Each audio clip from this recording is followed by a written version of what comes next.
मतदारसंघामध्ये शिंदे गटाचं पारडं जड असल्याचं दिसतंय। इथले संभाव्य आमदार कोण आहेत?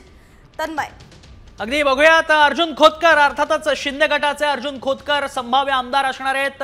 कैलास गोरंट्याल यांना काँग्रेसनं रिंगणात उतरवलं होतं, मात्र जालन्यामध्ये शिंदे गट विरुद्ध काँग्रेस लढतीत शिंदे गटानं बाजी मारल्याचं पाहायला मिळतंय। अर्जुन खोतकर यांनी जरांगेंच्या उपोषणावेळी देखील सरकारकडनं मध्यस्थी करण्यासाठी बरीच ताकद लावली होती, फिल्डिंग लावली होती आणि संभाव्य आमदार असणार आहेत शिंदे गटाचे अर्जुन खोतकर जालन्यातनं पाहायला मिळतायत। यामागची नेमकी कारणं काय असू शकतात, जाणून घेऊयात आमचे स्थानिक प्रतिनिधी अक्षय शिंदे यांच्याकडून।